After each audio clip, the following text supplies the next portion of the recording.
trying to force myself to sleep, sort of like trying to, I know there's a thing of counting sheep. I was just really desperately trying to imagine things in my head, which of course now are sleep efforts. And I remember scrolling through TikTok for advice on how to sleep, seeing the military method, seeing one TikTok that said, try really hard not to sleep and you'll fall asleep, which seems decent advice in a way, but when it becomes like intently trying not to sleep, again, that sort of merges into a sleep effort. So yeah, I remember getting to about 5 a.m, completely panicking, going into the kitchen and I was like shaking in tears, all this sort of stuff. I didn't know what had happened to me. The night doesn't have to be terrible and the day doesn't have to be terrible. I can enjoy the night even if I don't sleep, and then I can wake up and have a productive day. And I think slowly understanding those few things through multiple speed bumps really got me to where I am today. Understanding your insomnia is so much more important than trying to fix it head on, because once you understand it, that's when the magic happens. Hi, everyone, and welcome to another really special Talking Insomnia episode. We have Harry with us from Sheffield, UK. Welcome. Hi, brilliant to see everybody. This is a bit of an honour because I've been watching a lot of these over the last few months. It feels great to finally be on here. So glad you're here. And just so people know how this particular episode happened, you messaged and said, hey, you don't have that many like younger people as guests, and maybe that would be a valuable perspective. And I was like, absolutely. So I said, let's set this up, and here we are. So with that said, tell us your story. How did you start having trouble sleeping, Harry? Yeah, so I always think that insomnia was probably inevitable for me in a way, just because I've always been quite an anxious person, and it felt like that obviously that never got connected to sleep until about November time. But I always remember I was at a music festival in July, and I had basically a sleepless night. I was in a tent basically, and I couldn't sleep, and it was about 6:30 in the morning, and the sun was coming up, and I was probably having my first experience of anxiety towards sleeplessness. So I think that shows to me that if I'd ever, because I'd never experienced wakefulness at like a scary hour, so that was my first real anxious connection. And then somehow, even though I was so anxious about it, I slept, and the next night it just didn't connect. Like I didn't feel that that fear towards going to sleep, and my sleep was again like it had always been for the rest of my life. Like you don't really think about it. But yeah, so I moved to university or college in September, and my first 2 months were fine. And then one night I remember I went out with my friends, and it was quite a late night. Got back at about 3 a.m. and for the first hour I didn't sleep, and it probably got to about 4:45 in the morning, and I looked at my phone, and I remember just having a panic attack. So that's what makes me think like insomnia was probably inevitable for me if I'd ever been up at that hour. But yeah, so that happened, and I remember just being I'd never felt anything like it. I just felt an initial burst of anxiety, and that sort of carried through to the next few months. But I remember it was about 4:45 in the morning, went for a shower, because that I'd seen sleep content before, but it was like your stereotypical sort of borrowing things from CBT-I. So I remember going in the shower, getting back into bed, and of course, like that didn't work. That didn't remove the anxiety. The hot water on your body can't remove the anxiety from it. So went back to bed, 5 minutes, again, back out of bed. And yeah, jumping in and out of bed, probably because of past sleep content I'd consumed. And then, yeah, it got to about 6:30 of just jumping in and out of bed and being in this constant state of hyperarousal. And I decided to just get up, went for a walk, went to the shops, came back. But I remember that walk to the shops go and get some food at 7 in the morning, not having slept, and seeing people who had gone to bed and woke up and feeling so different from them, feeling like I'd done something wrong, I was out of the ordinary. So I actually think, yeah, that doubled thing of getting out of bed all the time and leaving my room at 7 in the morning really contributed to my anxiety. So unlike that first time of wakefulness, where I really struggled to sleep and had some anxiety towards it, this time, the next day, I was completely petrified of going back to bed, because it just became a thing like, can I sleep? Is it possible to sleep? It really, I know you've discussed this on the channel, but it really felt like there was something wrong with me. And then, yeah, the next night, the same happened. I went back to bed, and it was like sleep procrastination almost. I stayed on my phone until the early hours, probably 1 or 2 in the morning, completely petrified of going to bed, worried that I wouldn't sleep and that I'd experience it again. And then, yeah, the same happened again, in and out of bed, trying everything, trying to force myself to sleep, sort of like I know there's a thing of counting sheep. I was just really desperately trying to imagine things in my head, which of course now are sleep efforts. And I remember scrolling through TikTok for advice on how to sleep, seeing the military method, seeing one TikTok that said, try really hard not to sleep and you'll fall asleep, which seems decent advice in a way, but when it becomes like intently trying not to sleep, again, that sort of merges into a sleep effort. So yeah, I remember getting to about 5 a.m, completely panicking, going into the kitchen, and I was like shaking in tears, all this sort of stuff. I didn't know what had happened to me, convinced I was going to have to drop out of higher education. And then, yeah, I travelled home at 5:30 in the morning, 6 a.m, completely shaken, thinking, well, I'll go back to my childhood bed, I'll be able to sleep.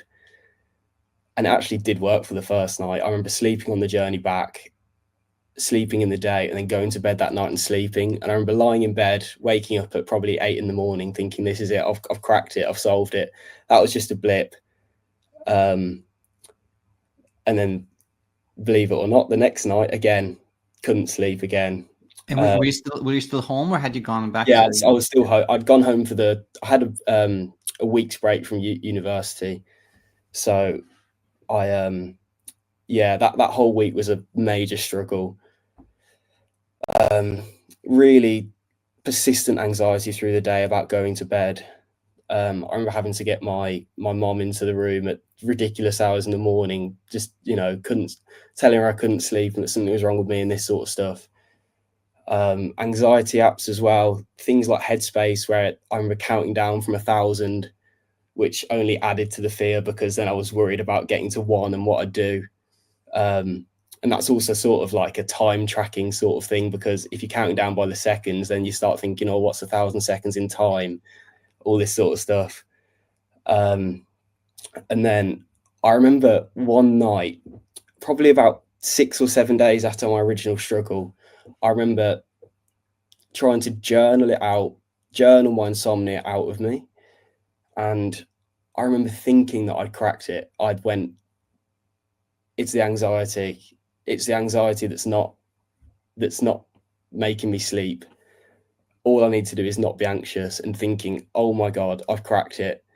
And I think that was like a sort of false relief, because I did fall asleep that night, waking up again in the morning thinking, oh my God, I've solved it, I've cracked it.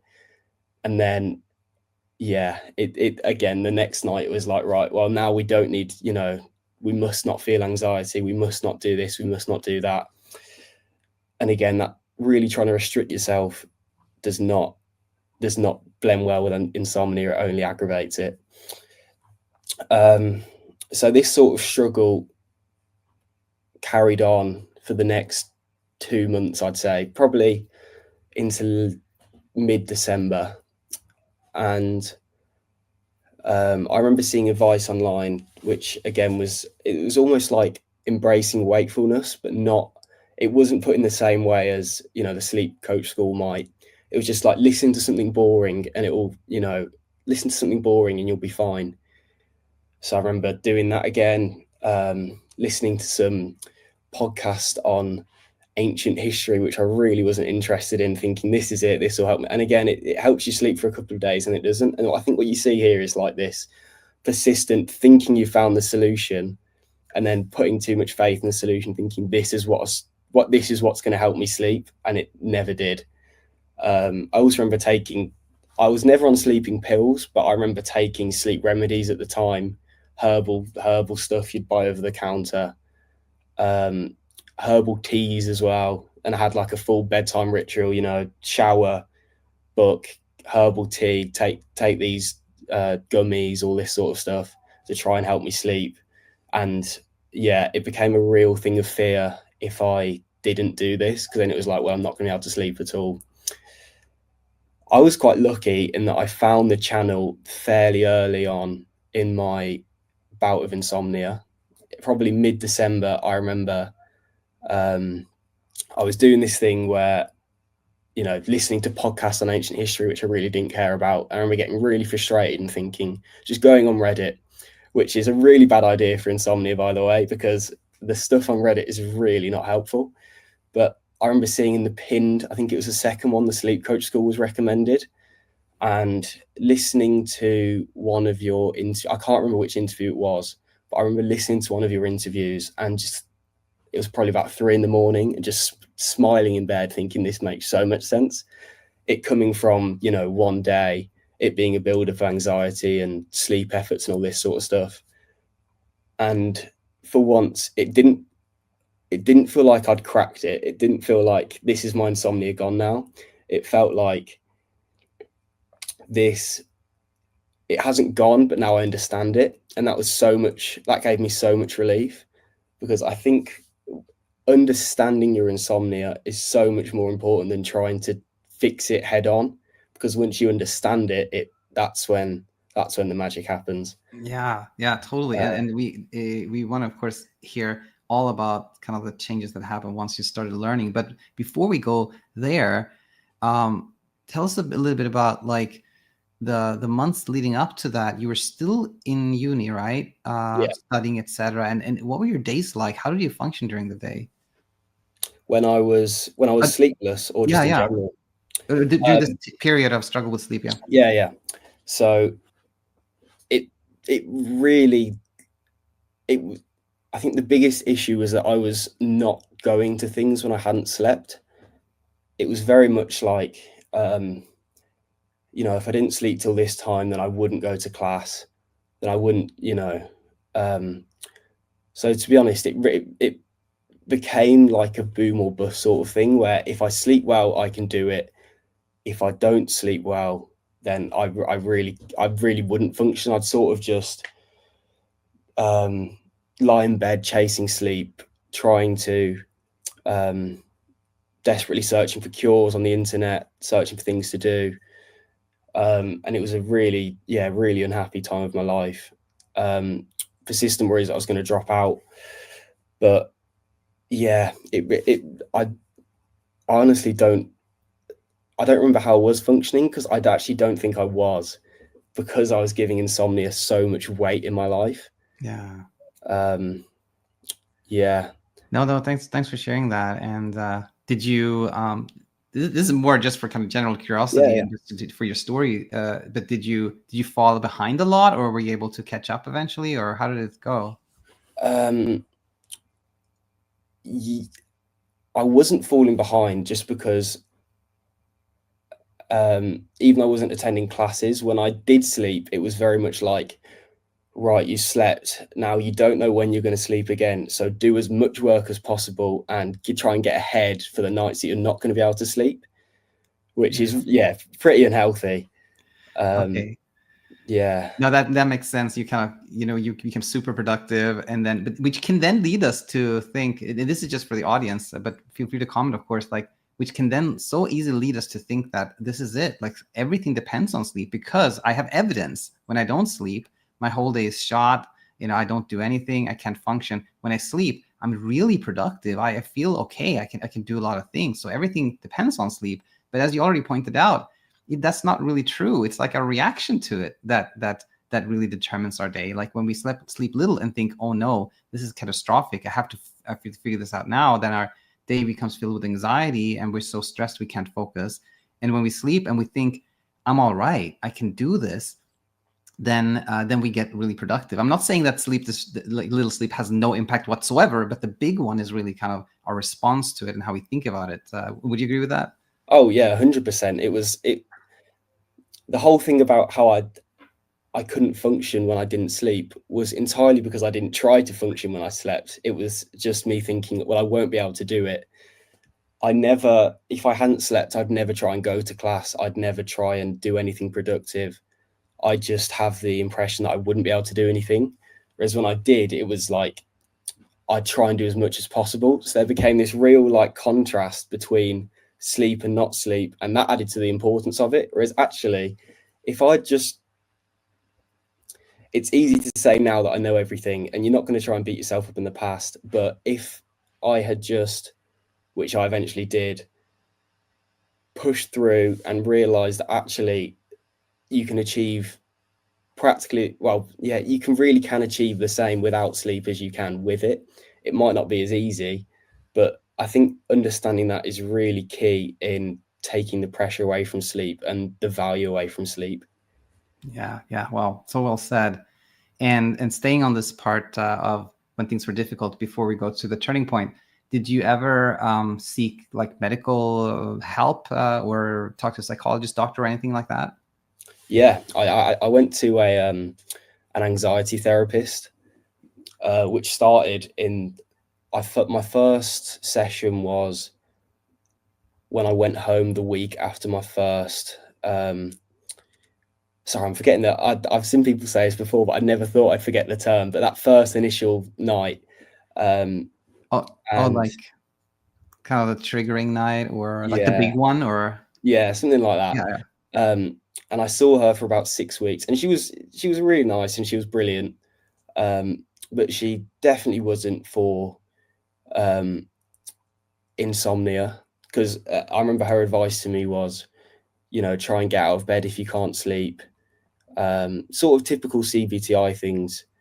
And also it was much more focused on day-to-day anxiety, which has been a part of my life, but it's not unbearable. And I thought it was a culmination of anxiety, but it definitely wasn't. And then I remember in my last session, this was after I'd had the turning point. I remember telling her all these new things I'd learned. And after that, I didn't really need to see her again, because the struggle, I didn't need any more knowledge from it, really. Wonderful. Yeah. So with that said, yeah, you already started telling us how you went to Reddit, and it's exactly like you said, it's kind of double-edged sword, because there's so much unhelpful things there, but so many people find us through Reddit, through particularly that one pinned comment. Thank you, whoever pinned that comment. But you find us and you listen to one story, and you start to kind of understand that, okay, this is probably the way things are going to get easier for me. Like, instead of thinking this is not the magic solution, but this is kind of like there's something here. Take us from there. What kind of happened next, or what started changing for you? Yeah, so I remember having that night, and this wasn't long before I broke up for Christmas, and I did have that sort of honeymoon period of, right, I need to. Well, obviously I binged the content first, and I got all the knowledge from it, and then it was like, I need to embrace wakefulness. I need to, take away the time, and because I had this confidence in the knowledge, it sort of turned into sleep confidence.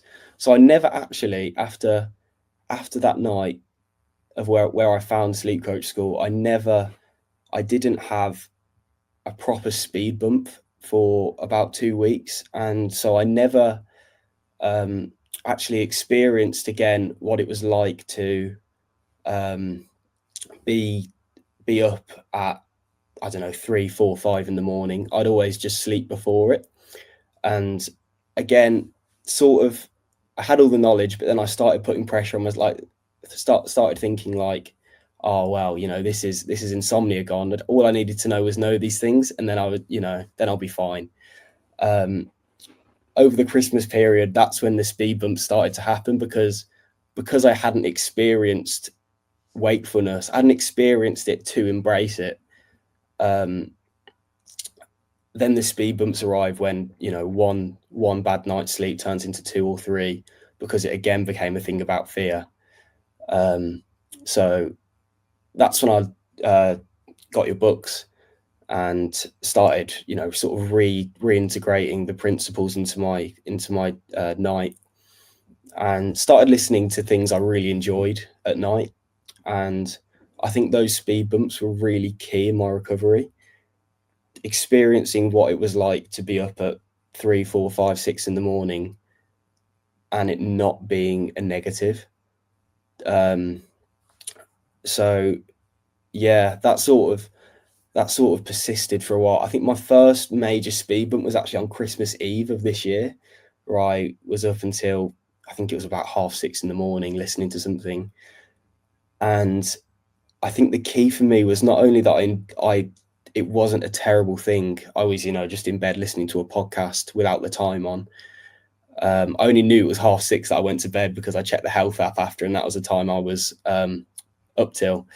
But the fact that I probably had about 2 hours sleep that night, and then had a brilliant day. You know, I could persist through the day, and then that pattern sort of continued for the next 3 or 4 weeks of maybe 3 or 4 nights with good sleep, and then a speed bump. And I think that was what I needed, because I needed to push this into my mind that sort of on both sides, the night doesn't have to be terrible and the day doesn't have to be terrible. I can enjoy the night even if I don't sleep, and then I can wake up and have a productive day. And I think slowly understanding those few things through multiple speed bumps really got me to where I am today. Yeah.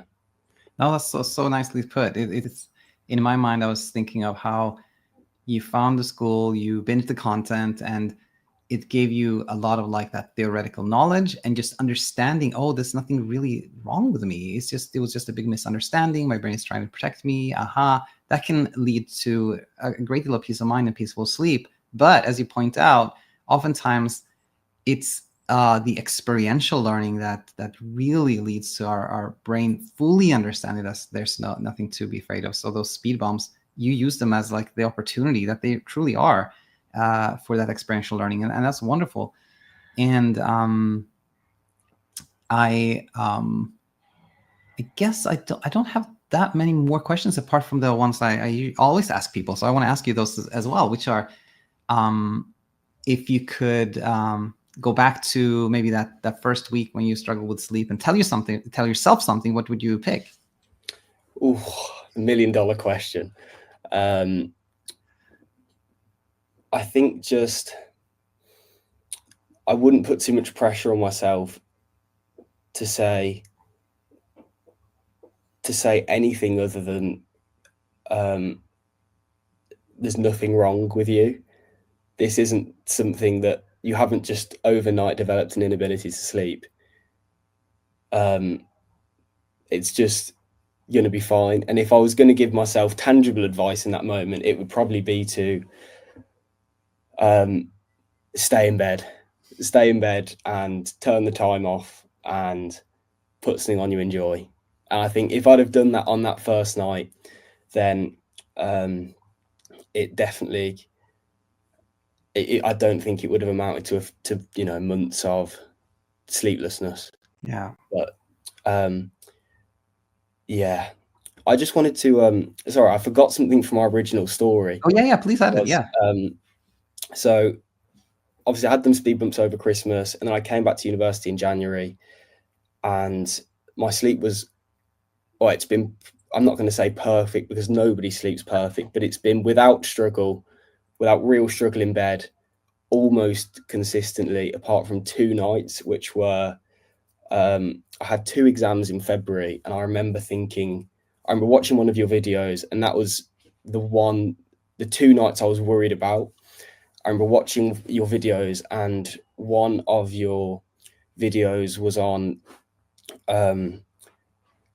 cognitive and physical decline after sleep. And I remember it was like a marathon runner, or a runner can perform at practically an equal level without sleep. And I remember thinking, well, cognitively, that can't be true. Surely my performance will be worse in these exams if I don't sleep. So I remember those were my last 2 real nights of struggle in early February. And I did the exams on maybe 3 or 4 hours sleep each. And I remember getting to the exam hall one day and speaking to a guy, and I remember him saying, I didn't sleep at all last night. And that really made me feel like, you're not the only one going through this.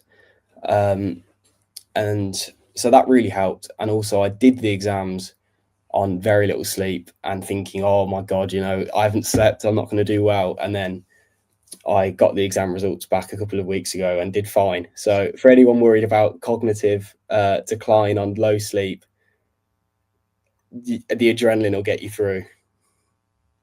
Yeah, exactly. I was kind of, I sort of saw where this was going, and it's just so helpful to point out exactly what you did there.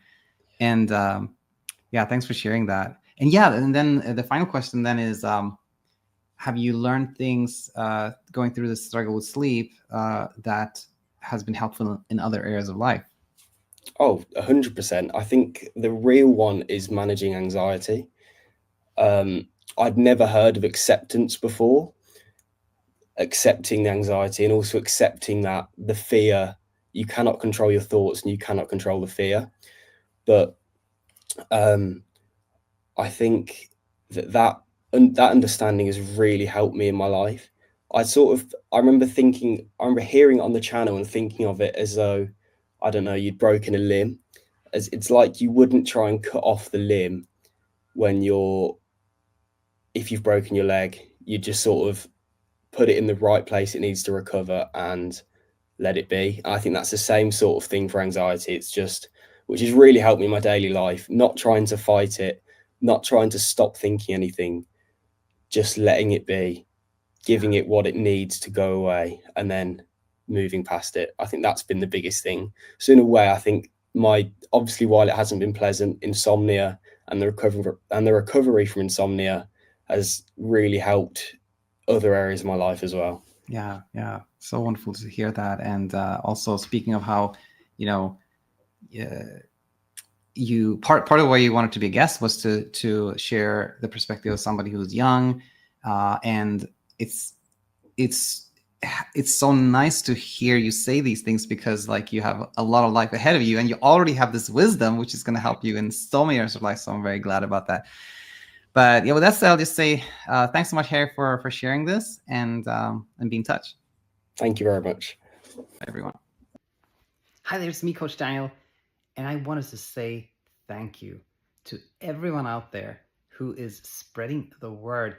You know what I've noticed in the last 6 months to 12 months or something like that is when I ask people how they found us, one of the most common answers is somebody told me on Reddit.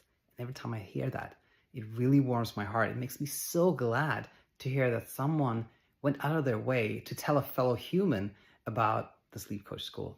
If you're one of those people out there spreading the word, I want to say thank you so much. And if you're not, then maybe you'll see an invitation in doing so, or you can simply hit the like button or hit the subscribe button. That alone helps so much in getting our teachings out there and helping more and more people in the world. That was all I want to say here. Thanks so much for tuning in, and can't wait to see you again.